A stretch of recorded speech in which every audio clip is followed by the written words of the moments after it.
What if the veil between worlds isn't just pierced by candlelight and whispered prayers, but through the glow of a laptop, the buzz of a smart speaker, or the flicker on your phone?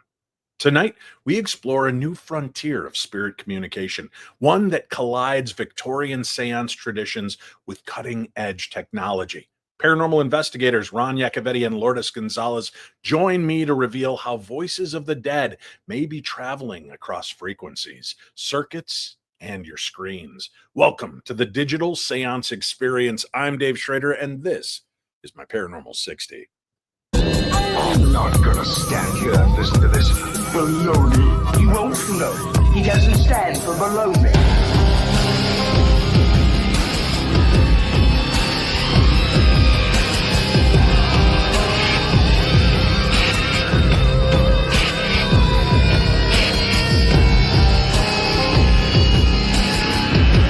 Sounds like a lot of supernatural baloney to me. Supernatural, perhaps. Baloney, perhaps not. Good evening, my darklings, and thank you so much for joining me here this evening. Are you as excited as I am? I don't know if you know this. Maybe you've been living in a cave. Maybe you were submerged in an underground hidden lair by lizard alien people. Maybe you've been abducted and just returned to Earth by a Yeti, and you had no clue that I have a brand new TV show. Well, I do, and it's available now. Paranormal Mysteries, starring me, Cindy Kaza, and Shane Pittman. I know the other two are probably not nearly as familiar to you as international Golden Telly Award-winning TV sensation Dave Schrader is, but they're pretty impressive, and they're back with me. We are out investigating all new cases. This time, the files we open are our own, and we're excited to bring you along on this journey. But Dave, how can I watch it? Is it on Discovery Channel? No. Is it on Travel Channel? Well, we know that ain't happening, but it is on Beacon TV, and it is a brand new original series. Beacon TV, your new home for all things paranormal, horror, and true crime. As a matter of fact, Jack Osborne is out filming a brand new series for Beacon TV right now. So go subscribe. It's only $5 a month. And I don't want to hear the old, I'm not paying for another streaming service. Listen, you've already got Discovery and Travel, and all you do is complain to me that there's nothing on there but reruns of reruns of reruns. And you're probably spending 10 to 20 bucks a month on that. So I'm going to tell you, cancel it. $5 a month. Get Stream Beacon TV. And then you're going to have brand new programming, paranormal, true crime, and horror. So why wouldn't you sign up? It's an amazing opportunity. And all of you that are fans of the Holzer Files, Ghosts of Devil's Perch, 28 Days Haunted, and wanted to know when the team's getting back together, we're back together. Brand new episodes drop every Friday. Our final episode airs on Halloween, and we hope you'll enjoy that one especially. Go tune in, check out the episodes right now. It would mean the world to me and to my two comely friends, Shane and Cindy. Yeah, they're involved too. I let them have little parts in the show, just to placate them. Actually, they're great. As you know, we work as a team in a unit, and we've had a lot of fun. We've got a lot of fantastic feedback from you regarding our first episode at Ashmore Estates this Friday. The story from Ashmore continues, only this time we follow Robin Terry, the owner of Ashmore Estates, to his humble abode to find a very disturbing connection between Ashmore Estates and the R Theater. And you're not going to want to miss it. It's a great two-part series episode. You don't have to have seen the first one to see the second one, but it certainly helps. So go check that out. Let's get started. Getting a chance to travel around the world. I get to meet with investigators and people with grand schemes and plans. And I'm creating the newest technology to be able to communicate. And then I never hear from them again. And then I meet people that build things and they put them out there and I never hear from them again. And then there is the rare people that hit this echelon where they have poured their heart, their soul, their mind, their creativity into something that may just blow open the doors to the way we perceive communication with the spirit realm or whatever else is unseen around us. And that's who we're going to talk to tonight. I'm extremely pleased to bring them on. It's been a few years and I've teased and toyed with them. Would you like to be on my show? And then I ghost them for a year at a time. It's hilarious. And not really on purpose. I have meant to have them on and it just hasn't lined up. but now they're here with us. But I look at the time I've already wasted. So we'll say goodnight tonight. We'll come back and have them when we can give them a full show. What do you guys think? No? Have them on right now? Well, all right. Boy, I can't believe how forceful you guys are. Ladies and gentlemen, joining us, Ron Yacovetti, Lourdes Gonzalez. They are here. They are ready to share with us. And, I got to be honest with you guys. Through 20 years of doing what I've done, I've gone to a lot of conventions. I've met a lot of people. I've seen a lot of crazy experiments. I've been part of some crazy experiments. I've held like electric globes in my hand with my feet in a pan of water, blindfolded, hanging upside down. I'm not even sure it's a real trick. I think Shane was just trying to electrocute me, but I could be wrong. I've seen a lot of these cool different experiments, and a lot have left me flat. And then at New Jersey Paracon, Ron, you're like, but you got to come look at my crazy experiment, Dave. And I got to be honest, I reluctantly dragged my heels in to come see your crazy ass experiment because I don't want to hurt people's feelings. And when I go in and there's nothing happening and they're trying so hard, and I was like, oh, please don't let these people suck. And then voices from the ether started coming out and answering our questions and acknowledging things in the room with us, the people in the room with us. It was bonkers. And I was very excited and thought, wow, this really might go somewhere. And I've watched you continue to develop this. I've seen you at other conventions and watched you work with it and watched people come out blown away. So I'm glad we're able to finally get together and do this. And let's start at the beginning. With this type of technology, this is unlike really anything else out on the marketplace. This isn't something that is readily available for people to just go purchase and start paranormal investigating with, because you're really taking your time to put this together, work through the bugs, understand what you're doing, how it's doing what it's doing, and you're making communication. Now, maybe I've given you too much credit, Ron. Lourdes, maybe I'm wrong. Maybe you haven't figured out anything yet. You're just slapping shit together and hoping it works, but you do it really well. So congratulations on that. The idea for this device, let's go ahead and talk about where did that germination begin? So one of the things, and I know you do this, that we thought was important in this field is having not only reverence, but familiarity with the people who came before you, the people upon whose shoulders we stand with what we do. And so the American TV ghost hunting movement is familiar mostly with the spirit box or ghost box, started with Frank Sumption's Frank's box. And I think for many, that would be the inception of what's called ITC, or instrumental transcommunication. But in fact, it goes deeper. EVP pioneers started using white noise from a radio just as audio support for EVP recordings. And then they were told through their communications, voices would emerge from the radio as part of the burgeoning electronics age. And that's what they saw. And it was called direct radio voice, or DRV. When I really got fascinated with ITC work, I had noticed for at least 20 so years, the people at the top of the game, the leaders in ITC research, were builders that were making versions of spirit boxes or ghost boxes. And I don't solder and work with those types of things. If I did, I would be high-fiving you with fewer fingers. So I don't. But I wanted to be involved. And then I came across Dr. Annabelle Cardoso, who's now in Spain, who was the last survivor of direct radio voice research. And she worked with the people in Europe who put it on the map. Most famously, a little Italian gentleman named Marcello Bacci from Italy, who did sittings every month or week, mostly with parents who had lost children prematurely. And I was blown away. And I looked at Lourdes, I went, I don't know how nobody's doing this. The efficiency of this is beyond anything I've seen a box do. So I looked at her and said, we're going to listen to static white noise. We're going to record it, and we're going to listen to it again. That's how you know the relationship's good, because she's still here. I said, hell's yeah. Either that or she's really bored and wants to see just how insane you truly are. I'll take it either way. Now, Bacci I was introduced to through a documentary called The Afterlife Investigations, The Skull Experiment. And wow, if you guys have not seen that, The Afterlife Investigations, The Skull Experiment. It takes you through a myriad of different experiments that were held over a long period of time, but they do go to Bacci and they show him working and making communication. And where you start questioning, but is this guy just full of nonsense? He lost the ability for a long time. It just stopped. They stopped coming through these voices, and he was really heartbroken. And then one day they began again.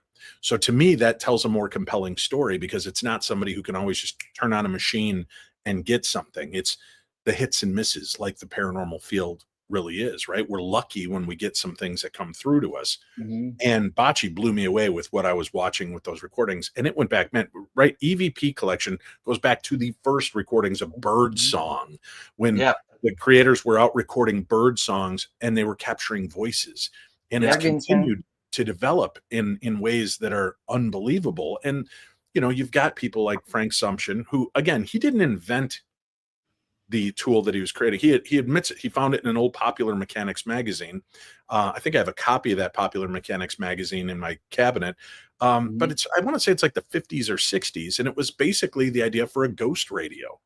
And he took cigar boxes and manipulated things, putting it into the cigar box to make the self-contained radio units, and started using them to communicate. I was blown away the one time I got to work with him because he'd never seen somebody go into working with it for ghosts like I had and get the responses we were getting. And afterwards he goes, I got to tell you, Dave, that surprised me. And he goes, and I'll surprise you. I don't use it to talk to ghosts. I talk to aliens. Yeah. Said Frank. What? And he goes, all of the boxes, I engrave them with alien signatures and things. He goes, I was a purple princess. And I started to waffle on, oh, this guy's taken one too many blows to the head in high school football. And then he goes, let me show you what I do. And he turns the radio on. Same radio I just got done doing a live ghost session with. Turns it on and he starts calling out. And these weird voices, these mechanical, echoey voices that sounded nothing like the ghosts I was talking to, started pouring forth. It was insane. Yeah. And then we even actually picked up and went into another room because I was thinking, is somebody helping him and broadcasting something? And I moved around with him. I couldn't break it. He couldn't. We both just sat there dumbfounded by what each other did. So there is something really spectacular to this concept. And the idea to give a template of noise for ghosts to be heard sounds kind of ridiculous. But and I'm sure you've noticed it, and I've heard it when we've been together, when you're running things and you're running different devices, when you record it and play it back, you'll notice that the sound is not always integrated into the white noise or sound. It's almost elevated above it, like it's just broadcasting on the wavelength that you're supplying it. So you're getting two layers. You're getting the bass sound, and then you're getting the recording that comes out. I can't explain it. And those are usually the best recorded EVPs I get, is when you hear it and it's not just snips and snails and puppy dog tails from radio, but you're hearing these voices and continually the same voice responding to you over a scan process that it seems impossible to have happen. Right.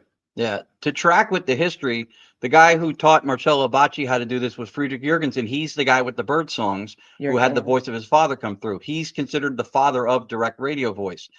Dr. Annabelle Cardoso sat with Marcello Bacci. She sat with Friedrich Jurgensen.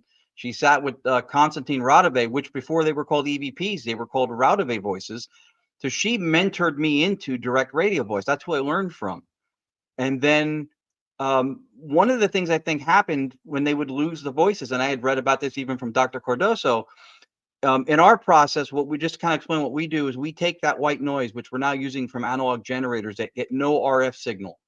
We can talk about that, but we looked at cynical, low-hanging fruit and criticisms, and we tried to address those to see if we could vet this more.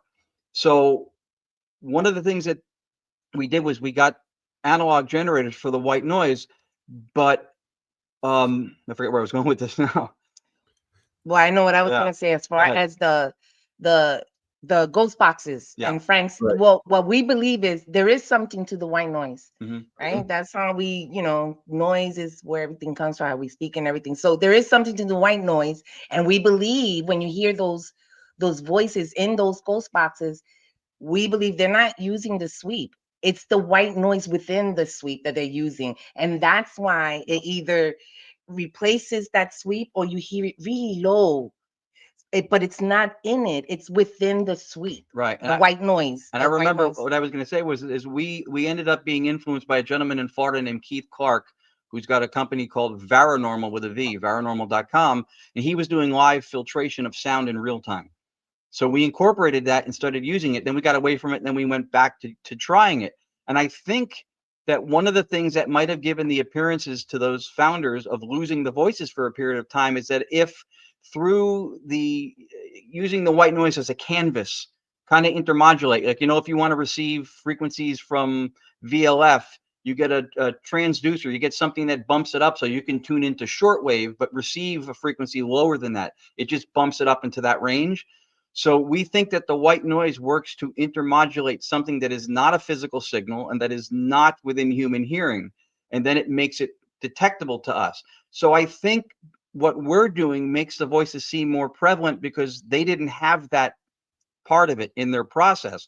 So if it didn't resonate significantly enough, it would still, for all intents and purposes, in the white noise be undetectable. But for us, we're filtering the noise floor down, so there seems to be more of a frequency of, not like frequency like sound, but like more often that we're getting voices, because we're making more of what maybe isn't bold enough to jump out in amplitude easier to hear now by dropping the noise floor out, by filtering it in real time. And I think also that since we're not using because when they did it, it was with the radio and it was in a barren channel. And I think because it's a closed system with white noise generators, I think it has something to do with why we receive more voices. I mean, I could be wrong, but Well, I firmly believe that when you sit down and you apply something like this, people will tell me, how do you get so many EVPs? I watch your shows. How do you get so many? You've got to be faking it. And then I do it in person with people and it kind of blows them away. Mhm. And I don't think it's because I'm, have any magical superpowers, but I think that when you set an intention and you do it a lot, I've bonded with my equipment. Now I'm going to test that because I just bought a second Panasonic DR60 recorder, and I'm going to start using it at conferences and events to see, because I've never used it before. I don't know how it's going to work. I tried it when I got it home and I got no EVP on it in the first hour of messing with it. Which is good. That excites me because that's how my first recorder was. No matter where I took it, I was like you, I was looking at all the low hanging complaints. Oh, it's digital noise. It's picking up the interior sounds from its recorder. Okay, that means that it should do it all the time. No. It's picking up RF stray radio frequencies. Well, then it should be doing that at least 3/4 of the time because we're bombarded by RF. And I wasn't getting that. It's taken a while of bonding with your equipment, kind of becoming one with it, which sounds weird, but Yeah. people I know that are really successful spend a lot of time with that piece of equipment. What you guys have done, creating this new piece of equipment, working through it and pouring your heart and soul into it, I think that's a big reason. Now, Dave and Dustin Perry could go up there and you guys could leave the room and we could start bombarding it with questions and waiting and get no response. And it may just be that the other side, the coordinators, the operators from the other side, whatever you want to, they don't know us. They're not willing to release to us yet until you come in. That's why there are some places like the Palmer House Hotel. I get people that are like, Dave, I just visited the Palmer House, and every time I'd say, oh, do you have a message for somebody? It calls out Dave. Talk to Dave, say hi to Dave, send a message to Dave. And they're like, I think it's you. And I'm like, yeah, probably, because I'm there all the time asking questions and poking and bothering them. So it's not so far-fetched, but I think we do start to make an impression on the environment that we're investigating.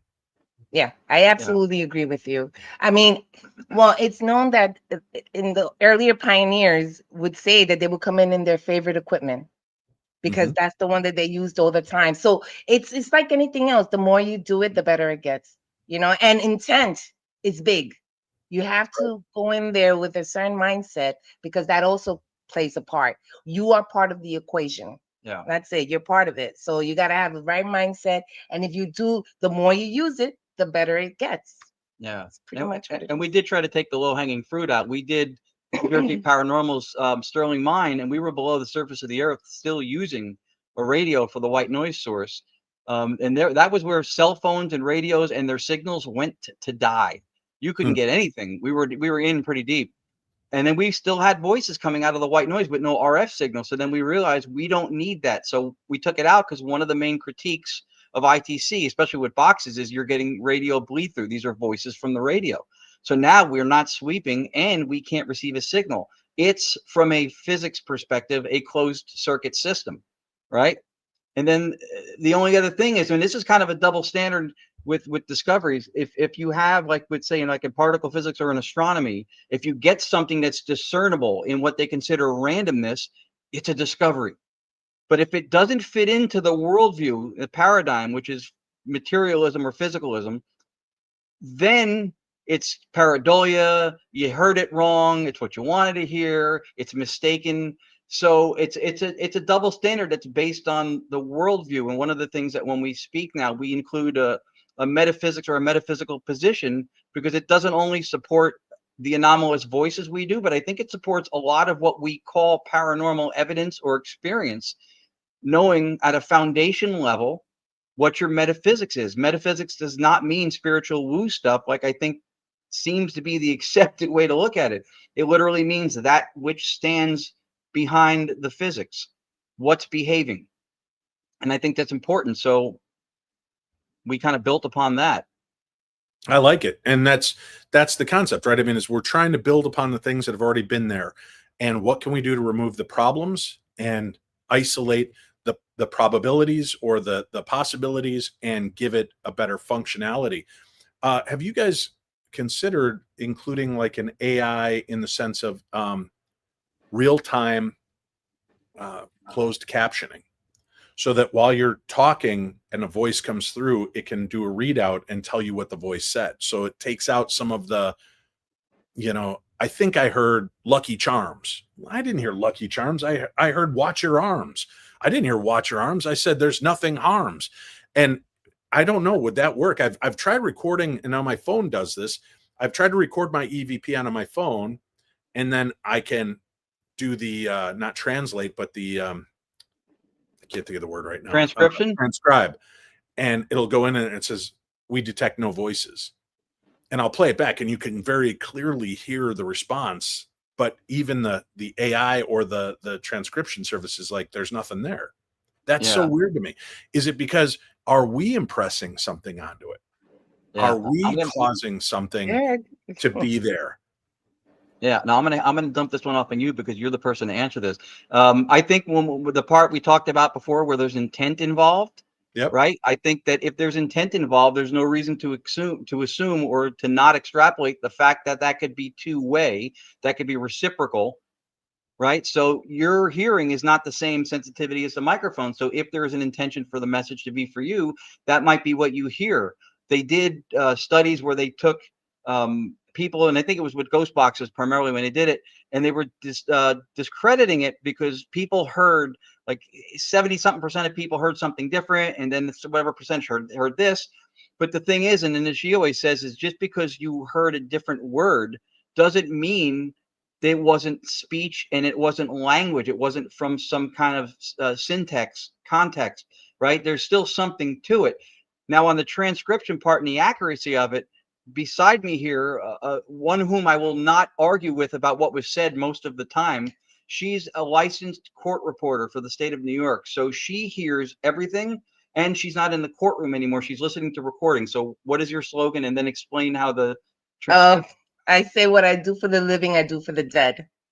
But I'm a court reporter. Right. And court reporters do closed captioning. They do what? And I personally don't like using it because it'll pick up some words, but it's not that accurate.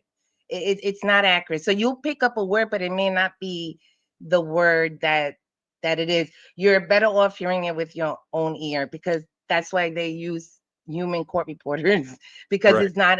it's not that accurate. That's the only reason why I wouldn't use it.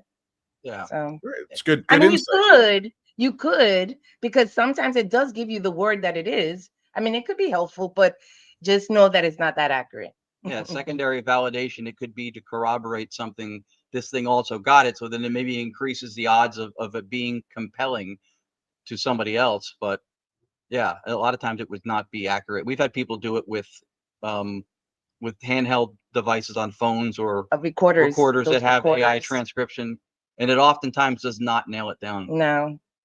Okay. Yeah, it was worth examining. Kevin Swanson says, have your guests found a specific frequency range that seems to pick up more voices? That's an excellent question. We get asked that a lot.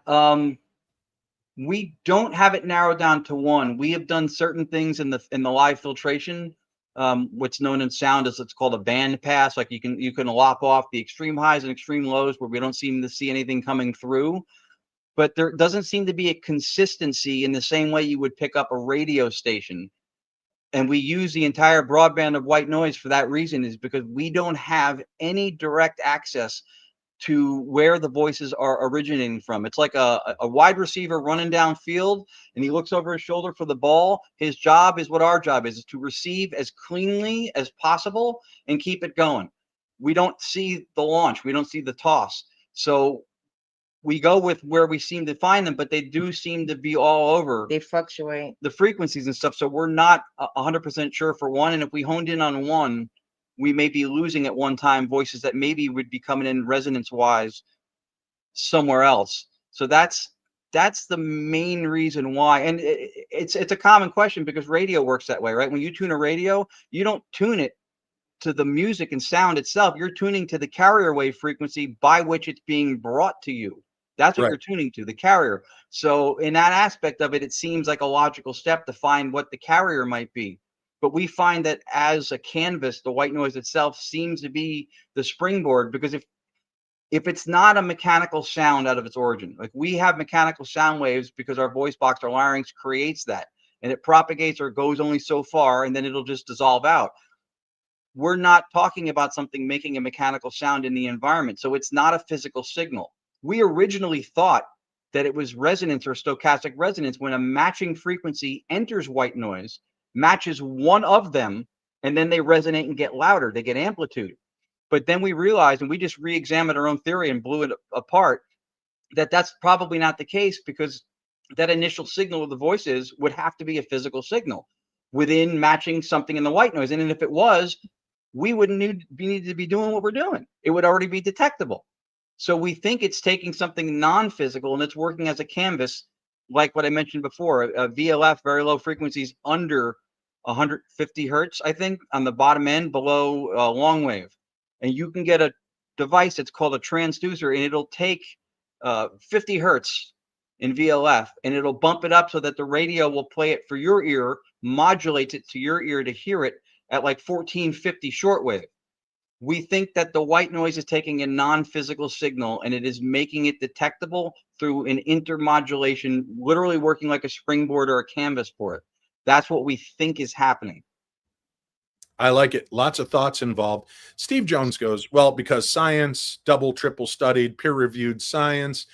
And then he continues with, you got to get something that can be studied. And there needs to be a breakthrough on that realm. Well, Steve, it's nice that you feel that way.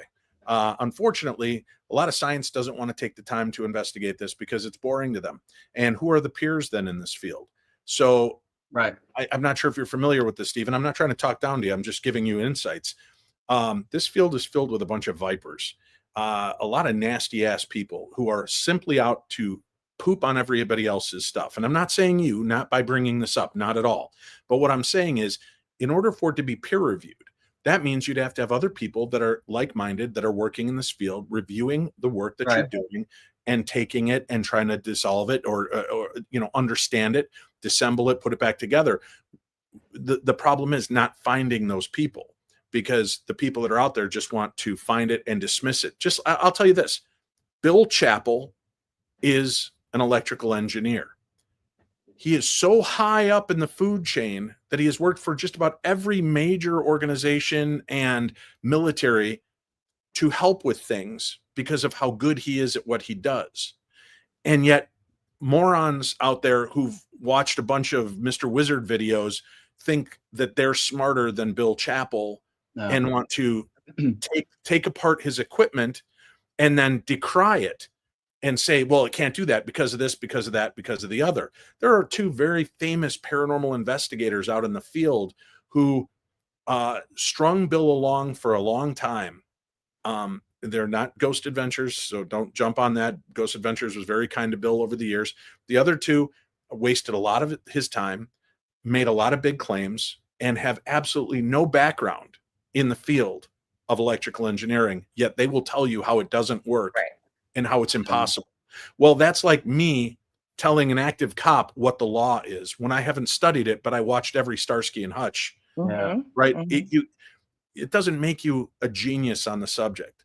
And for people to say definitively this is what it is nonsense. Yeah. What I really enjoyed about Ron and Lourdes in the beginning here is they said, we took our own beliefs and blew them up and realized, oh, this is our theory. And then you put it to practical use and it fell apart.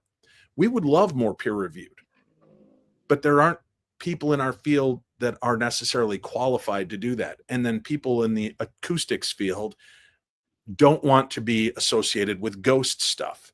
And Yeah. people in the science field don't want to be associated with the paranormal. So it's damn near impossible. That doesn't mean that what people are doing and creating is not valid and worth further investigation. Now, I'll also put this out there. Bill Chappell, who created the Ovilus and so many of the other devices out there, every time he created a new piece of advice, or not piece of advice, a new piece of equipment within a short term, sometimes just in taking the image, the idea, the trademark, and the patent and putting it in, he would get a call within a day from a military group that wanted access to it and wanted prototypes. And Bill sold them as he would to anybody, same prototypes, but they would buy a dozen or 2 dozen at a time. And 2 weeks later, buy 2 dozen more. And a few weeks later, buy 2 dozen more. So there is peer review going on, but it's very deep. And the government wouldn't be so interested in this type of equipment that's being built by a real electrical engineer if they weren't finding that there's something worth investigating. And that's important. So Ron and Lourdes are open with the fact that they don't have all the answers, but they're going to take concepts, which is what Bill Chappell started off with. He said, let me take, you say that in this frequency to this frequency is where EVP lives. Then let me only listen in this frequency. Let me check this. And they're in this light spectrum. Then let's make a camera that can film in that light spectrum. Well, Dave, maybe the fact is that they're in that light spectrum. When we turn that light on, it bleaches them out because it's the equivalent of us staring into the sun, right? So what else can we do to highlight them, not in their light realm, but in a realm that will complement it and give us the ability to see them? I like that there's always a new way to think about things and process these things because we can't stagnate, and it's okay to create new ideas and test them out and then get people that are willing to sit down and try it over and over. And that's what Mark and Debbie Constantino did with their EVP. Every day, 3 p.m., they sat down for an hour every day and they recorded EVP for an hour. Yeah, because that's what they were doing. They were setting the intention. They were making a time for it. The spirits knew when to come in. So you could say, oh, that's baloney. But then you sit there with them, watching the recordings happen in real time. It's hard to just dismiss it and summarily dismiss it. So again, Steve, understand, I'm not attacking you. I'm just taking what you've said and trying to expand upon it and give people a different concept. Every one of us, Ron, Lourdes, myself, Shane, Cindy, Ghost Adventures, Ghost Hunters, Paranormal State, everybody wants this proof. Everybody wants to be able to come together and say, this is what we're doing. How can we make it better? The problem is that there's too many fragile egos and too many huge egos in this field that won't allow it because they didn't come up with it. They didn't endorse it. They're not making a penny off it. Therefore, they're going to poop on it. So that's a reality in this field. And it sucks. It really sucks because I watch good people like Ron and Lourdes get burned out every few years because they're trying and people are mocking them, scoffing at them, beating them up. And I love the fact that you two have taken some ass kicking over the last number of years and you just get up and start figuring out a new way to look at things and a new way to examine it and bring this electronic seance out to public places so people can come see it for themselves, put it to the test, try things out and speak to you. And I asked Ron tonight to dumb it down, folks. Okay. Fair warning. I asked Ron to dumb it down because he will talk our ears off and nobody will understand a damn thing he said. But that's how much he's into this and what he's doing. So I encourage you, go see their talks, record what he's saying, go back and investigate the things he's bringing up so that you can see this isn't some nut just grabbing stuff out of the air. He's got science behind it. He's looking at the different theologies behind what this could be. So I really appreciate it. And not just Ron, Lourdes as well, but I just want there to be that plan. And the reason I asked him to dumb it down, and I know there's 2 or 3 of you in the audience who are going to be shaking your fist in righteous indignation, but I've done this job long enough that when I see somebody intelligent come in and start talking intelligently, I watch the numbers drop, because everybody thinks they want the science until they start getting the science and they don't understand the science. So they walk away from the science and then just tell you they're a fake or fraud. So by having Ron and Lourdes tonight talk to us on a more basic level, my hopes are that we're opening that door. We'll have them back in the future as we continue to progress with this knowledge. We do have to take a very quick break, and I promise I won't do as much talking in the next couple of seconds. But I also want to make sure that I'm standing up and giving good people an opportunity to be heard and understand why I had them on the show to begin with. We'll be back with more of the Paranormal 60 right after this. How are you, Darklings? This is Mark Lanou, innovator, musician, world traveler, and no stranger to the paranormal. Come take a journey with me through this place we call life by picking up my new book, Reality Was Once the Tapestry of the Dreamer. It is available at Barnes & Noble online and will soon be available through other vendors. Get your copy by following the link in this ad or by visiting my official website at markalanlanou.com. All right, we are back, and Ron Yacovetti, Lourdes Gonzalez, they are here talking to us about the Digital Séance Experience. We got a little bit of a taste of why they wanted to put something together, a little bit about how they were doing what they're doing. So much of it is so deep that even if I let them tell you everything about it, you will walk away from this conversation no more intelligent than you came, because you have to know what's going on. There's some really exciting opportunities, and I love watching you guys do what you do. As a matter of fact, I'm really hoping for Paranormal Mysteries that if we get a second season, we can get you guys in on an investigation with us and put it to the task. I'd love to see what we can get from it. It's limitless, and I think there's some really interesting things that can be found. Now, with that said, have you done much? I've done a lot more experimenting with this now than I ever have, where I tell everybody in my group to think of a word. I tell them the word and I say, don't speak it out loud. Think of the word, focus on the recorder. And after a minute or two, we play it back and you hear the word. So the question is, are we magnetically influencing the recorder to pick up the word? Is the word there and the spirits are picking it up because they can telepathically hear us and they're reciting the word back to us? I don't understand how this all works, man, but have you done the thought process where you have the words and see if the machine will pick up on what you're putting out there?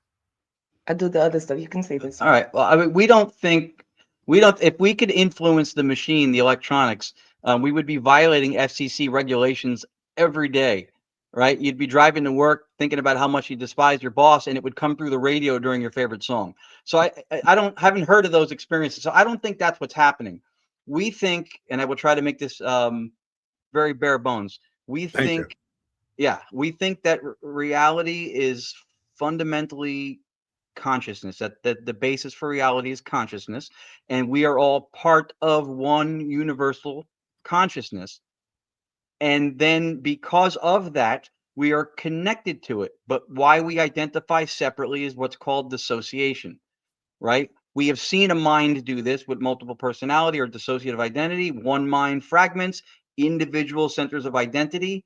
So you just take that model that we already see in nature, you go bigger, you extrapolate. Reality is consciousness. That's the fabric of it. And then we are each separate dissociative parts of it. So when you're asking a question and on the device, the answer comes out the second you finish, or even before you finish the question, it defies sound and laws of physics with sound, because the sound hasn't had a chance to travel anywhere. There's no one within range to have heard it, processed it, and answered it, but it's right there, right? That's super luminal. That's faster than speed of light. So you have to account for that somehow. The theory has to fit the facts, not the other way around. So we think that is how it happens, is that it's mental, and you could call it telepathy, because essentially if reality is one big mind and we have individual minds that are fragments of it, it's telepathic. Yeah, we believe that they're grogging it from us. It's not that it's coming from us, but it's we're part of the equation. Right. So if that information, if anyone knows it, that person or anyone, if that information is out there and they're grogging it from us, that's how we're receiving it. It's not that we're putting it out there into the radio or the method. Yes, that's what we believe. right there, the collective consciousness. Right. Right. Like, I don't think anything can be remote viewed that hasn't already been viewed by somebody It had to be through a collective experienced. consciousness, because of the qualities of experience that we have with vision don't exist out there. Right. Because we have those experiences, our ocular system, our eyes process with the light, right? The photons, we have that experience with vision. Those qualities of vision experience we have are not out there. We have that. So for someone to remote view something, somebody must have already seen it, because of the properties that vision gives it are not out there. So we think that's also part of the collective thing. If I may, and I will be bare bones for you again, the question of the science thing, I kind of wanted to address it just Yeah. in short, because it's Yeah. important.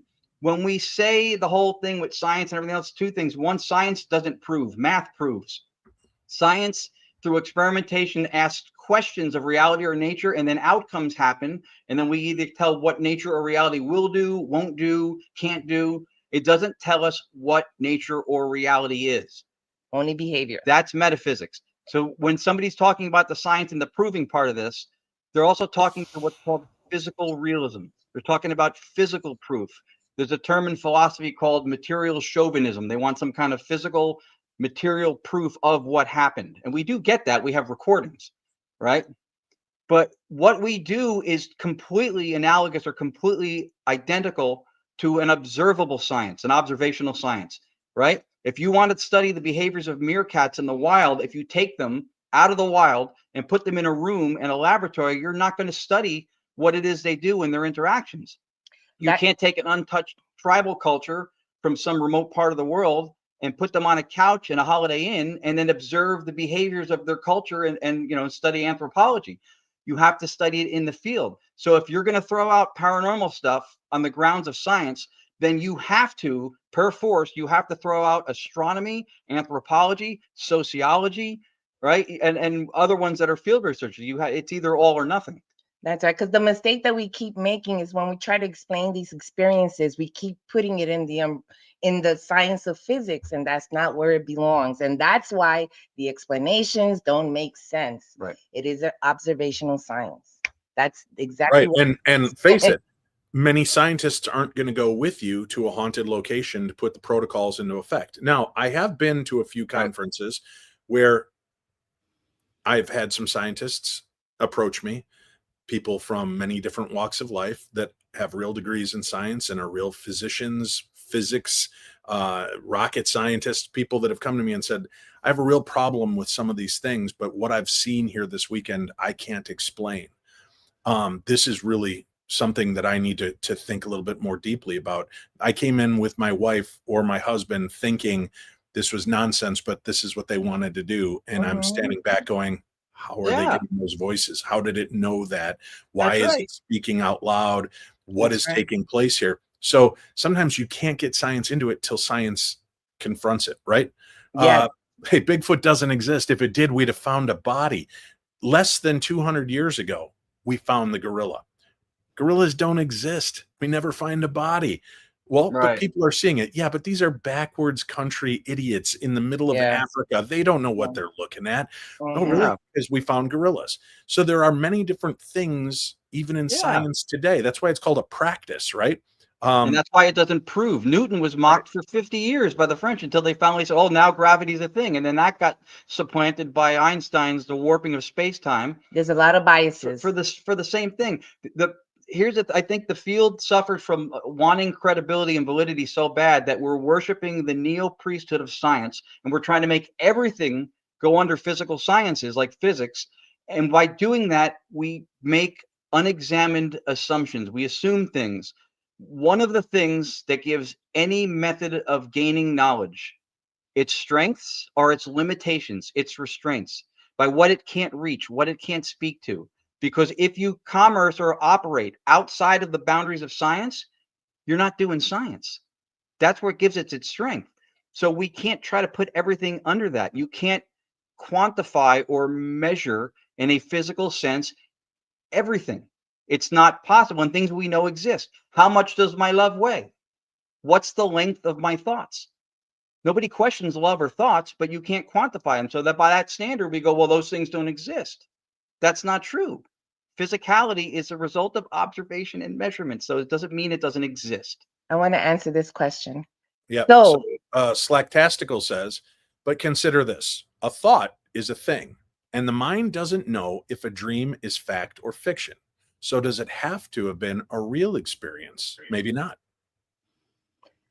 well, it depends on what you're describing as a real experience, because for an experience, Any experience is any experience is real.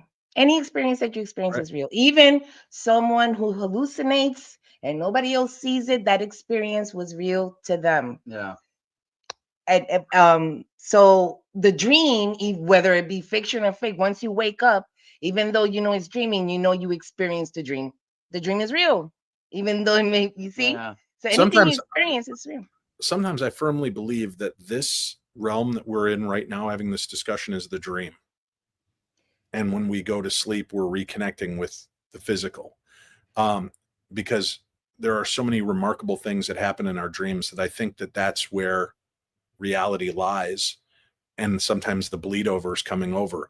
The dreams, the weird experiences, it's Right. reality bleeding over into our subconscious and trying to communicate and let us know that it's here Yeah. and it can hear us. Again, I mean, maybe we all need to puff off the bong, but No, That's- No, just- I think it's another it another makes method of sense. communication. Yeah. It's Well, another method of communication, dreaming, synchronicity, what we do, whatever, any method, it's just another way. it of makes communicating. sense. So we talk about a philosophy called analytic idealism, which says that reality is fundamentally mental, or what I said before, consciousness, subjectivity. Because that is the only thing in existence that is pre-theoretical.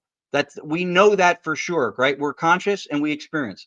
Period. Everything else we try to figure out is theory on top of being conscious, right? So being when you're sleeping, when you're having a dream, or when people do psychedelics and the brain activity is reduced, but they have the most vivid experience, what we think is happening is that your senses, which usually pull your attention, are now not distracting you. It's those things are now not obfuscating everything else. Like you go outside during the day, you don't see the sun. I mean, you don't see the moon and the stars you see at night. It's still there. You're not experiencing it because you're being pulled by the sun and the noise and everything else. So those things aren't there. When you dream and sleep, your sensory input, your what we call a dashboard, your dashboard of dials, right? What your instruments that tell you what's going on, like the cockpit of an airplane, reads what's for the pilot happening around him. So our instruments are not working at that point, right? You're not consciously, you're not aware of hearing things, you're not aware of seeing things. You're just more introspectively open. Oh, like To a keep it more meditative simple, state. right? Like a meditative state, right? So you're having a more vivid conscious experience without the instruments regulating how much you take in. Mark Lanou says, if those scientists grew up seeing and experiencing these things, they would have a totally different perspective. There is no changing my mind. Agreed, Yeah. Mark.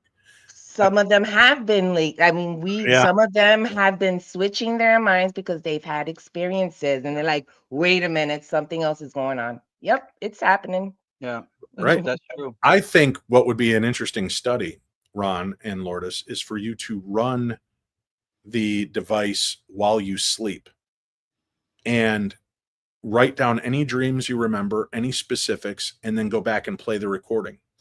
And do you hear things that are part of that dream realm? Is there something there that was influencing you or you were influencing? Maybe not, Ron. I could be wrong. Your No. weird No, it's fascination a with great. your weird fascination with Katie Couric could become public then, Ron, and Lourdes would know the truth. But it would be interesting, right? Yeah. Because Excellent idea. you're no longer inhibited. You're allowing Yeah. consciousness That's a to good idea. coexist with this. In spite of yourself, the experiment could take place. Yeah. We know outside of our senses, we know that there's infrasound, infrared, right? So we already know that there's more than we can take in out there. So it's safe to assume that there's things going on that we don't pick up on. That's hence the metaphor of the cockpit. The thing is that the pilot never does is we mistake the dashboard and what information we're getting for the sky. We think that everything we see, touch, taste, smell is everything that's out there in its totality. It's everything. And it's not. We're getting a limited view. Again, we know infrasound, infrared, there's stuff that we can't pick up. Our dashboard does not register. So that's that's one part of it. And then the other part of it is we started working with Jay Prather, who makes the IDC devices for his project WorldGate. And he's doing what's called brain entrainment. I'm sure you know, like the God helmet, and what it does, it's making your boundary. When I talked about that, we're all part of one mind, but we're dissociated as individual centers of identity. It's taking that boundary and giving you what's called ego dissolution. It's making it a little bit more open, right? And so we're doing digital seance alongside of that, so that while people are having their astral travel out of body experience through the brain entrainment, through the frequencies and the hemisync and the manipulation of the state of mind, to see if we get words that come through timestamp that sync with the things that they come back and report when they do their exit interview post session. Wouldn't it have been fascinating to have turned on at 7 a.m. on September 11th, 2001, to turn on your device and just record for the day without knowing what was coming, and then play it back to see what was captured, what was gathered? That's interesting, because I have connections to 911. So let's put it this way. So actually, that may be a good idea to do, because I would be interested. Yeah. What we wouldn't do is that. we wouldn't post it on YouTube like many of the ITC ambulance chasers that seem to do that within minutes of anybody famous dying. Oh, I know. I will tell you this, that when that jackass does it, when I die, the only way you're going to know it's real is if you hear me cursing at him from the other side. There's a few of them now. It's not just the one. There's a couple of them that do it. Yeah, but the one started the one that started it. Yeah. So you'll know it's me when you hear him. Oh, are you there? Yes. Off. Yeah. Leave me alone. Then you'll be like, all right, he actually got Dave on this one. That's awesome. Yeah, but that would be interesting to do. I would want to, because I worked for the police department at that time when that happened, and in New York City. Yeah. So I actually was close to it. Yeah. So you think about I never thought about it. People that have premonitions are actually feeling the reverberations through time of something that has happened that will be impactful to them or to the world, right? Mm-hmm. We just can't always make sense of it. But yet, it would really be interesting over the next month or so here, while there's so much going on in our planet, to just have it running and recording. And then when you denote this took place today, a massive earthquake hit Singapore at noon and lasted in 12:05, finding that time frame and listening. Could you hear, like Star Wars, the collective of a million voices going out? Is there something that would be recorded in those moments that we could actually hear and listen to? Remember, we were at the Shanley Hotel with John Zappis when the Ukraine war first broke out, and there was a lot of stuff that came through that sounded like turmoil. It sounded like that kind of thing. And Zappis was flipping out. He goes, "Is anybody else hearing this?" He couldn't believe it. Yeah. And it seemed like that was what was happening. I mean, I hesitate to claim 100% that that's what was going on, but it did seem. It was. I mean, the people that were there felt that it was the people from Ukraine, and it did sound very it was kind of disturbing, but because there's no distance in space and time with relative consciousness, right? So if there's a mortal wound that takes place to our planet and the people of it, and there's a public outcry, there's that moment of mourning, that moment of realization, that's got to have an impact. Look, and I know there are some of you that think I'm crazy. Look up the random number generator and the information that they got prior to, during, and after Michael Jackson's death and 9/11. It was as if the universe knew this wave was coming. Yeah. And it started aligning and doing things that it should not be able to do. Right. But when a collective consciousness rose to an occasion, it noticed. Right. And see, those ideas seem impossible or silly when you take a materialist view, and a lot of people do assume that time and space are the fabric of reality. But time and space cannot be, because they are both experiential, right? Time and space are a filing system. It's cognitive proximity. It's how we separate moments, how we separate things. So that's not fundamental to reality as the fabric of reality. Space and time are both experiences. And in order to have experiences, you have to be what? Conscious.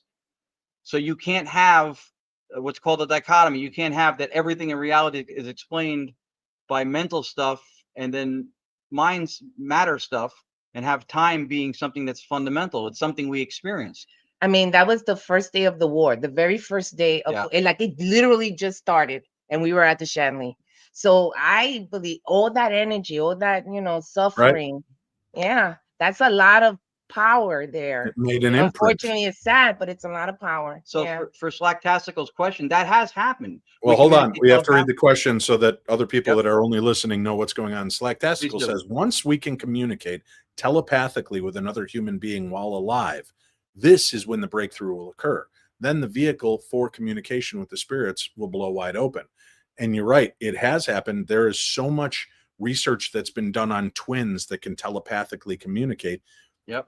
That science repeatedly, continually to this day, it wasn't a quick little deal. They're continually doing experiments with twins and triplets because of what they're finding. I mean, my opinion as an idealist, I believe everything we see is some form of telepathy. Mm-hmm. It's some form of telepathy because it's mind at large, it's collective consciousness. So yeah. Yeah, definitely. It has happened.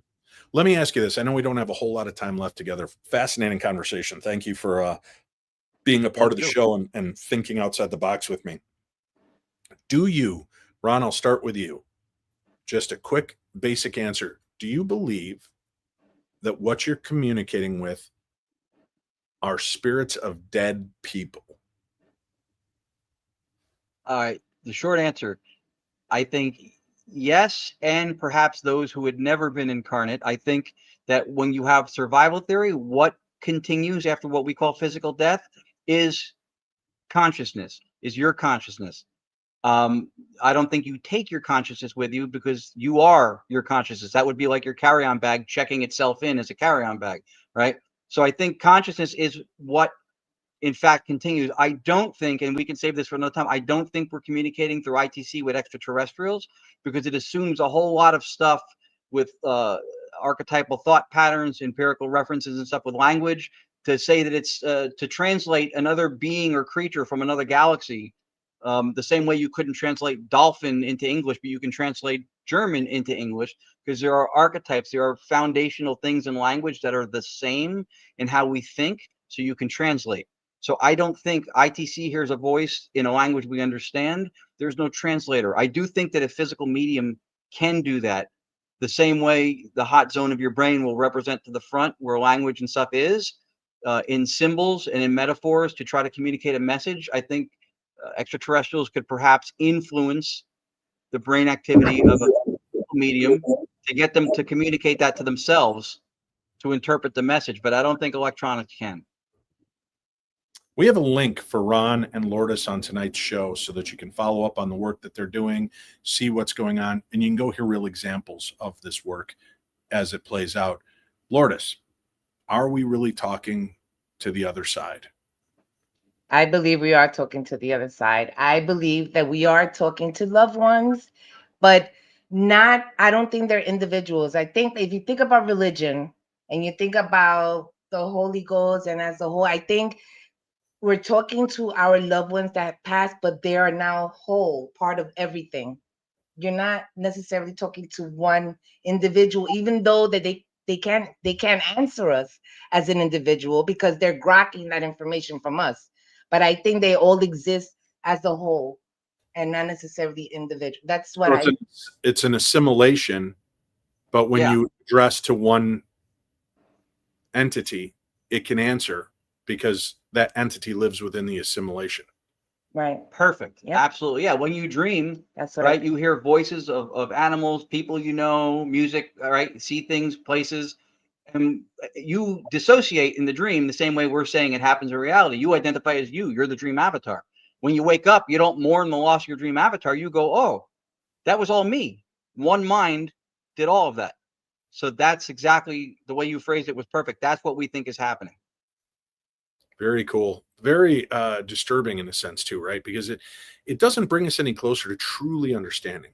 Again, these are theoretical discussions, hypotheticals. and in my mind, if it can communicate with the dead, I think it can communicate with other spirits, because you don't necessarily, or other energies. An alien doesn't have to speak English to understand the thought behind the words that are being said, right? I mean, we know that animals can learn through hand signals how to do things. So that means there is a baseline that we can work on. Mm-hmm. In the movie Close Encounters, things are done with music, mathematics, and hand signs, because they can't communicate the way we could, but they found a way, right? And I do believe Well, that that's it. there's a lot I'm that's sorry. based on that. No, that's good, right? That I think a lot of that movie is based in reality. I think, with all the people that were involved in it and the letters that went back and forth with Spielberg, that they know a little bit more than they want. So I think, again, we have to keep our minds open to the possibilities and Mhm. allow for anything. And it also means don't easily be fooled. Sometimes things are not as they appear, and it very well could be that they're not the demons, they're not the dark side, but it's a spirit and energy just having fun with you, because they know what you really want. And look, I've been watching the discussion on the side from people, and so many of them are like, "Oh, I want to hear a voice, but I'd be terrified." They know that. And when you go in there, you're the one that they're going to be like, "Ron's going to die," right? It's going to address, because you're like, that's the last thing you want to hear when you turn that on and hear that message. I want to continue this discussion and maybe have you guys bounce on every couple of months, and we could talk about what's going on in the field, how this revolution may be taking place, and what can we, the individuals, do that don't have your type of equipment to be able to add to your experiments, to develop new ideas. Mark Lanou, who has been a guest on our show and is a frequent contributor through questions on this program as well, I think would be really fascinating for you guys to connect with and share, because I know he's working very diligently on a piece of equipment. That's all I can say. But I think that Mark might have some insight that could help you guys, and you might be able to help them. And we may be getting closer and closer to that realist idea that phone call is one dial away. We're getting there. Yeah. No, we appreciate that. Yeah, we welcome any time to come back. We were super excited and honored that you had us on tonight. We thank your audience for showing up and participating. Some people that we've seen that we know. I mean, I have fun with the discussion. I mean, I could talk about this all day. Yeah. You got another hour, Dave? Yeah, we'll do it again, and maybe even open it up to audience that can pop on with questions and take it in different ways. So we'll do that. Ron and Lourdes, they have a website. All their information is on the site. It's on today's program guide, so you can check it out for yourself. Guys, thanks again for being here with us tonight. Thank you very much Thank for having you. us, Dave. This has been great. We love working with you. This was fantastic. It's a Thank pleasure. We'll be talking again soon, hopefully for season 2 of Paranormal Mysteries. I want to remind everybody, it's coming up real quick, October 9th through the 12th. I only have 5 tickets left for the Halloween Haunts and Hijinks event with me, Dalen Spratt, Diet Renee. It is going to be an amazing time at the historic Palmer House Hotel in Sauk Center, Minnesota. And there is gallery sessions. There will be live ITC communications with Dalen and his spirit boxes. And if you've not seen it in person, it'll blow your mind. It's really incredible. So it'll be a great opportunity for you to come out and check that out. And please, please, please let me remind you, Paranormal Mysteries is out and available. Episode 1 is on Beacon TV. Just go to streambeacontv.com. You'll be able to find out how you can connect, how you can watch these programs, get over the $5 nonsense, cancel one of the other streamers that are not providing you the content you want to watch. And if you want to watch paranormal, you want to watch horror, you want to watch true crime, then Stream Beacon TV is the place you're going to need to go find it. So check that out for yourselves. Tonight reminded us that the tools that we use may change, but the question remains timeless. Are we truly alone? From spirit trumpets and candlelit parlors to voices captured through EVP apps and radio waves, the search for proof continues to evolve with every generation. My thanks to Ron Yacovetti and Lourdes Gonzalez for guiding us through the strange intersection of past and future, where technology becomes a bridge between the living and the departed. And as always, may the darkness of this world be just a little brighter with the knowledge and fun that we share here every week on our Paranormal 60.